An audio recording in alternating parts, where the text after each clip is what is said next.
O governo argentino ofereceu um prêmio a quem inventasse uma forma de refrigerar a carne para que o alimento pudesse ser exportado. Desde meados do século XVIII, cientistas sabiam produzir baixas temperaturas artificialmente. No entanto, ainda não sabiam como aplicar esse conhecimento comercialmente. Foi então que, em 1876, o engenheiro francês Charles Deleuze instalou um sistema de refrigeração em um navio, Le Frigorifique, encheu a embarcação com carne e velejou até Buenos Aires. Depois de 105 dias no mar, a carne chegou em boas condições. O jornal argentino La Liberté celebrou 1000 vivas para as revoluções da ciência e do capital. Assim, tiveram início as exportações de carne da Argentina.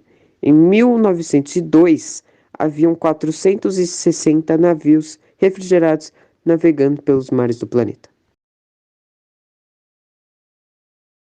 Como eles faziam para preservar o alimento antes da geladeira? Neve e gelo, córregos, molas, cavernas e adegas eram bastante usados para refrigerar alimentos. A carne e o peixe foram preservados em clima quente por salgação ou tabagismo. Os chineses cortaram e armazenaram gelo em 1000 anos antes de Cristo. Cerca de 500 anos antes de Cristo, os egípcios e os indígenas fizeram gelo em noites frias, colocando água em vasos de barro e mantendo as panelas molhadas. No início do século XIX, as caixas de gelo eram usadas na Inglaterra. O gelo natural foi colhido, distribuído e usado em aplicações comerciais e domésticas em meados dos anos 1800. O comércio de gelo entre Boston e o Sul foi uma das primeiras vítimas da Guerra Civil.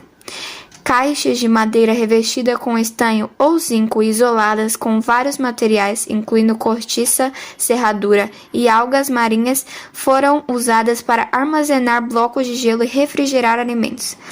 Uma bandeja de gotejamento coletava a água de derretimento. Pioneiros em refrigeração incluíram o Dr. William Cullen, um escocês cujos estudos no início do século XVII trataram da evaporação dos líquidos no vácuo, Mitchell Faraday, um londrino que, no início dos anos 1800, amassou a amônia para causar resfriamento, e Dr. John Gotti, de Apalachicola, na Flórida, que construiu uma máquina para fazer gelo para resfriar o ar para pacientes com febre amarela em 1834. O sistema de refrigeração de compressão de hoje opera um conceito adaptado das experiências de Faraday. A geladeira é um equipamento relativamente simples. Ela serve para resfriar a comida. Isso ocorre por meio de duas serpentinas principais. Uma fica dentro da geladeira e outra fora. A serpentina, localizada no interior do equipamento, retira o calor do alimento. Ela é chamada de evaporador. Dentro dessa serpentina, circula um gás que vai para uma outra serpentina, que fica no lado externo da geladeira. Essa peça, chamada de condensador, faz o contrário, transfere calor que retirou do alimento para o ambiente. A geladeira trabalha o tempo todo dessa maneira.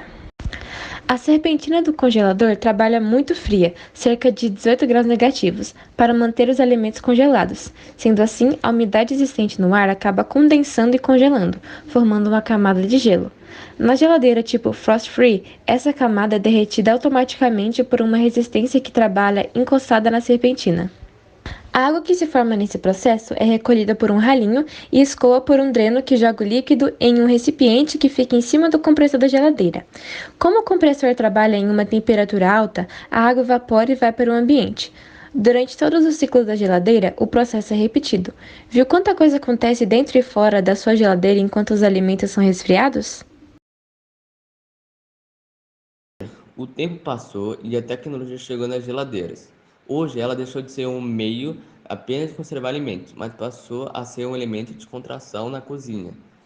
Pois várias empresas já lançaram geladeiras que possuem tela de HT-TV e que podem ser conectadas a TV cabo ou a um tocador de DVD, o que torna os momentos na cozinha mais agradáveis.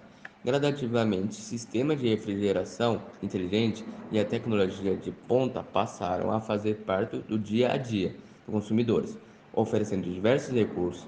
É possível encontrar modelos com um sistema inteligente, com tela de 21 polegadas, conexão com a internet, gerenciador de tarefas, redes sociais e outras funcionalidades.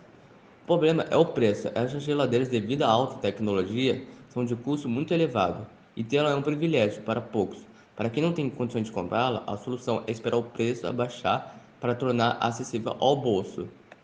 A tendência é que surjam cada vez mais opções de geladeiras inovadoras, que não apenas consomem menos energia elétrica, como também possuem maior longevidade, o que é uma ótima notícia para o consumidor. Olá, eu responderei perguntas e dúvidas comuns entre as pessoas e que também podem ser suas. Primeiramente, para que serve o ventilador dentro da geladeira? O ventilador da geladeira força a circulação do ar na parte inferior e faz com que o ar frio circule por todos os cantos do eletrodoméstico. Dessa maneira, mantém a temperatura ideal para a conservação dos alimentos. Uma curiosidade: é normal que, ao abrir a porta da geladeira, ele pare de funcionar. Isso acontece porque a ação diminui a circulação do ar e faz com que a geladeira perca temperatura. Abrir e fechar muitas vezes atrapalha o funcionamento? Sim, atrapalha. A troca de calor entre o interior do refrigerador e o ambiente externo força o trabalho do eletrodoméstico. Esse esforço a mais para manter a temperatura interna estável diminui a capacidade de refrigeração e eleva o consumo de energia elétrica. Posso acelerar o degelo com um secador de cabelo, água quente ou faca? Não, não faça isso. Caso seu refrigerador não tenha a tecnologia Frost Free, que promove o degelo automático, desligue a geladeira e não tente artimanhas para acelerar o processo. Além de estragar o eletrodoméstico, sobretudo as partes elétricas, você ainda assume o risco de tomar um choque daqueles. Guardar alimentos ainda quentes estraga? Mais ou menos. Ao colocar o feijão ainda quente na geladeira, por exemplo, você leva a temperatura dentro do equipamento. Quais são as consequências? O aumento do consumo energético, o eletrodoméstico precisa trabalhar mais, e prejuízos à conservação dos demais alimentos ali armazenados. Estragar não estraga em curto prazo, mas antecipa o desgaste e reduz o tempo de vida útil do refrigerador.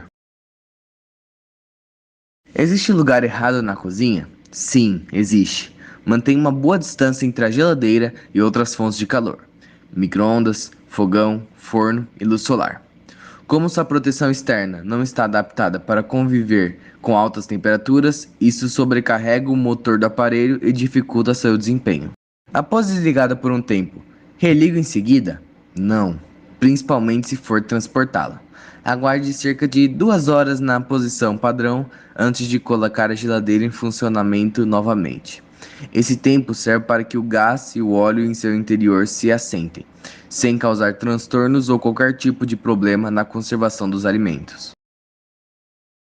Está certo secar roupa atrás do refrigerador? Depende do ponto de vista. Meias, roupas íntimas, panos e até calçados realmente secam atrás da geladeira, porque ali é que ficam os dutos responsáveis por liberar o calor de dentro do eletrodoméstico. Contudo, isso obstrui a vazão do ar quente, diminuindo significativamente a eficiência do refrigerador e sua durabilidade. E para finalizar, carvão e café funcionam contra os mau odores? A receita caseira funciona mesmo. Tanto carvão vegetal quanto café atraem a umidade e, por consequência, os odores indesejados do refrigerador. Porém, é preciso cautela. O café, por exemplo, pode transferir à geladeira seu próprio cheiro intenso, afetando inclusive os demais alimentos armazenados no eletrodoméstico. Obrigado pela atenção.